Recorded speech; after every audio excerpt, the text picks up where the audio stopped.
Durante casi 10 años, los Estados Unidos habían estado buscando incansablemente a un hombre. Osama Bin Laden, el cerebro terrorista detrás de los ataques del 11 de septiembre que mataron a casi 3.000 estadounidenses y desencadenaron una guerra que aún continuaba. 2 de mayo de 2011. Aunque los Estados Unidos habían derrocado a los talibanes, el gobierno que albergaba a Bin Laden en el momento de los ataques nunca habían podido capturar o matar al hombre. Eso estaba a punto de cambiar. La CIA había estado buscando la base secreta de Bin Laden durante años. Sin suerte, había logrado escapar de Afganistán, que estaba bajo ocupación estadounidense, y viajar al país vecino de Pakistán. Pero en las montañas, regiones rurales de Pakistán con poca supervisión gubernamental, le resultaba fácil mantenerse bajo el radar.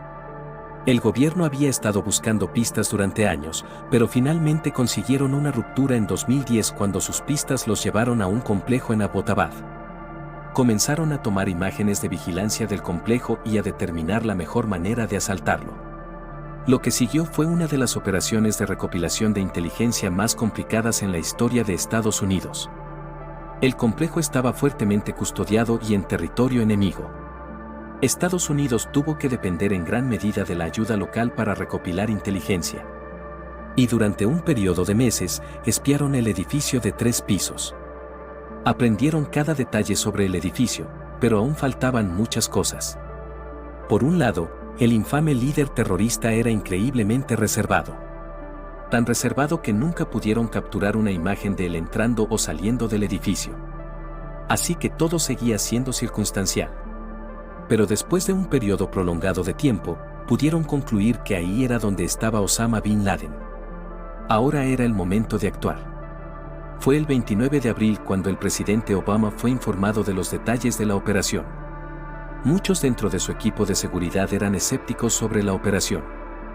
Después de todo, si salía mal, los mejores soldados estadounidenses podrían ser asesinados o quedar atrapados detrás de las líneas enemigas.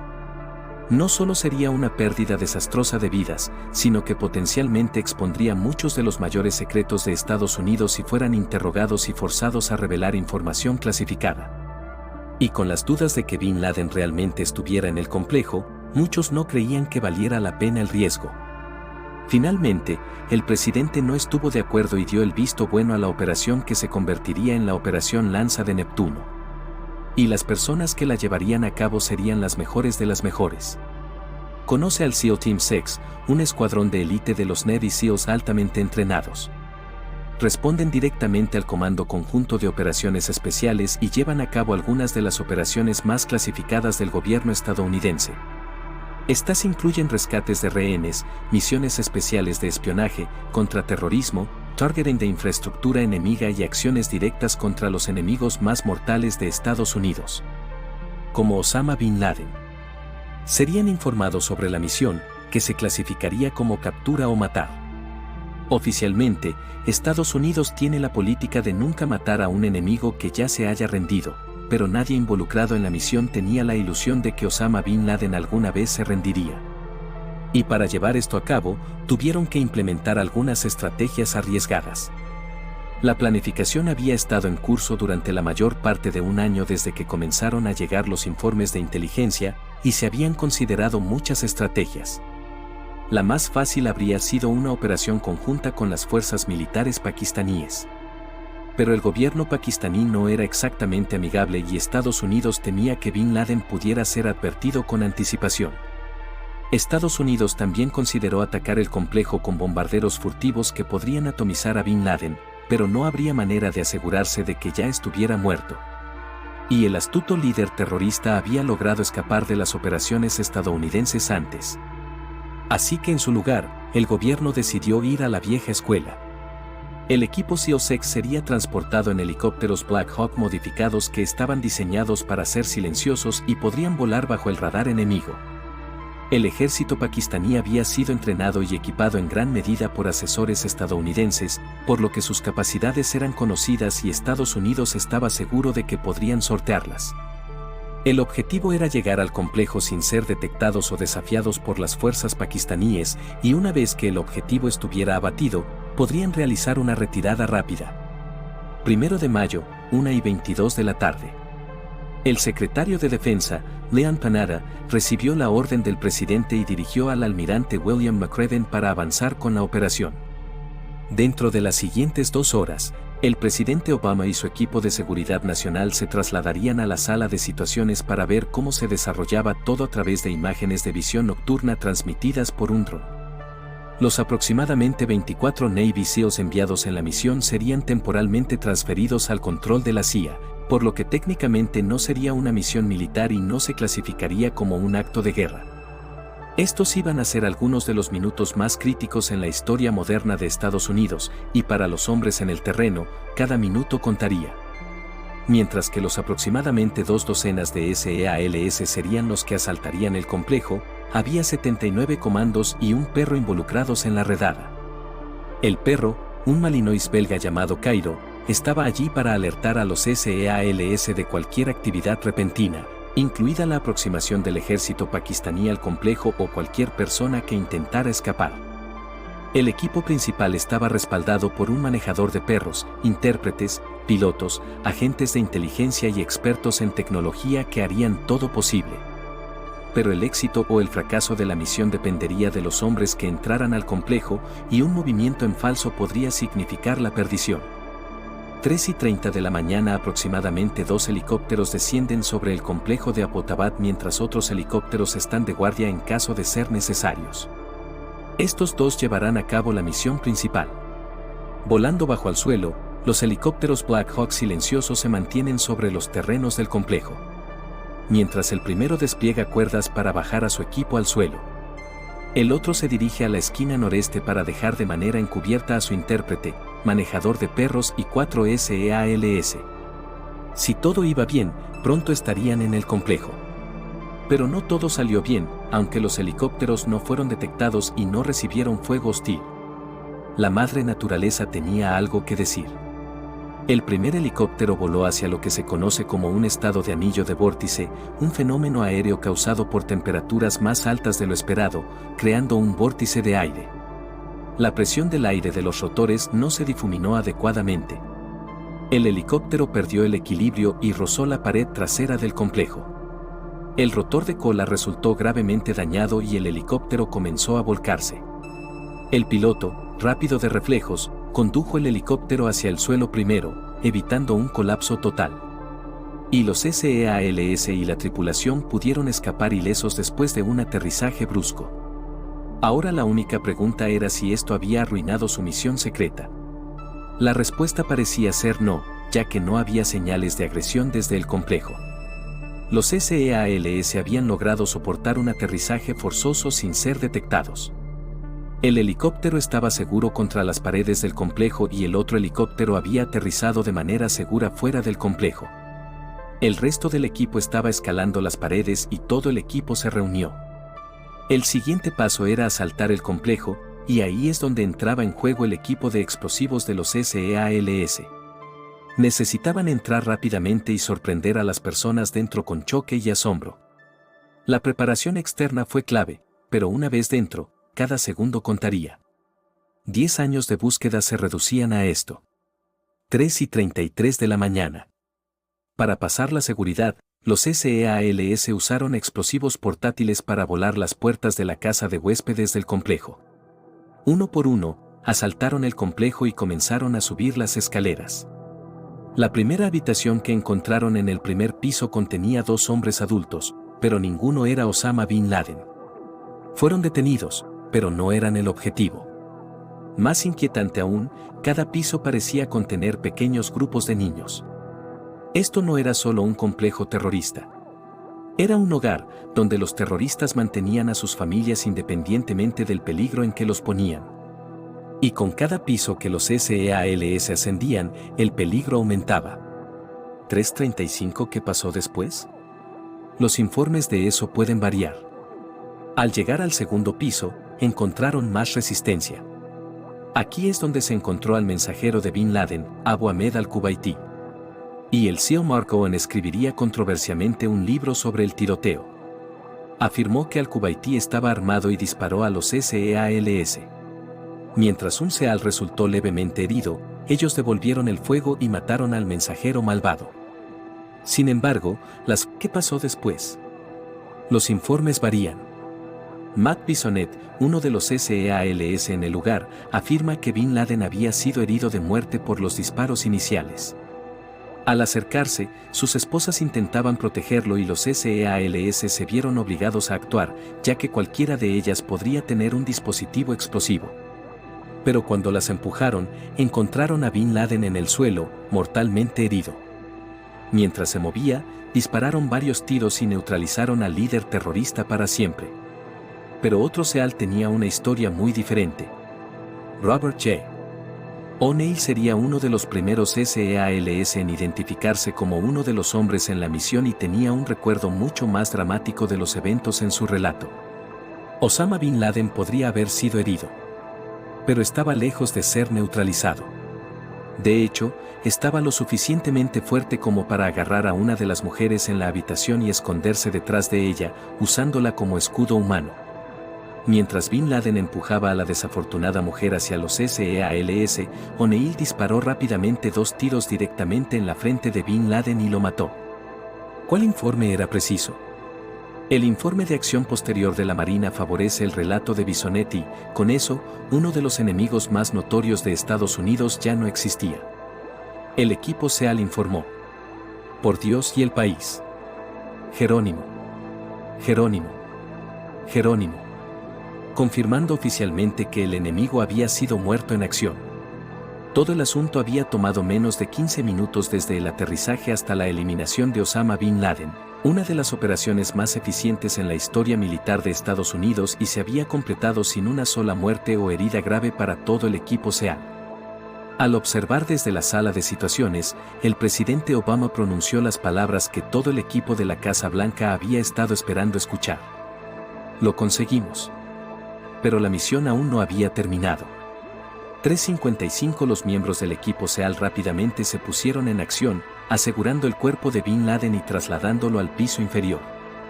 Pronto estarían saliendo, pero aún había un trabajo extenso de limpieza por hacer.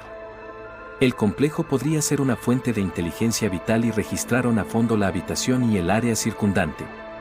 Encontraron 2 armas en la habitación, un rifle de asalto y una pistola. Pero el equipo eficiente había logrado neutralizar a Bin Laden antes de que pudiera alcanzarlos.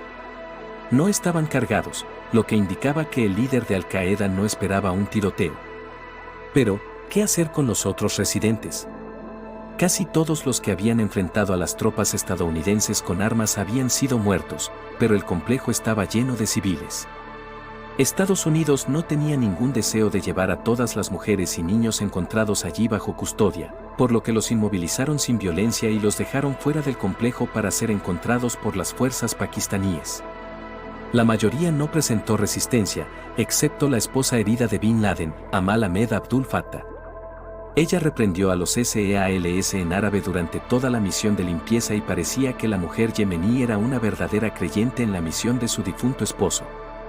Ella, como la mayoría de las personas encontradas allí, eventualmente sería deportada de Pakistán a sus países de origen en el Medio Oriente. Y ahora era el momento de una retirada limpia. 4-5 El cuerpo de Bin Laden y cada pieza importante de inteligencia o evidencia había sido asegurada. Llevando lo que necesitaban, el primer helicóptero estaba cargado y listo para despegar. Al igual que el aterrizaje, este fue un despegue bajo para evitar la detección. Para los que estaban en Estados Unidos, los SEALS eran héroes. Pero esta era una misión no autorizada y era poco probable que las fuerzas pakistaníes estuvieran agradecidas si eran atrapados allí. Pero al igual que la primera vez, el equipo SEAL-6 realizó una retirada perfecta y salió del complejo. Pero había un asunto más por atender. 4-8 El helicóptero Black Hawk dañado que se estrelló en el complejo no saldría volando y las fuerzas pakistaníes llegarían pronto.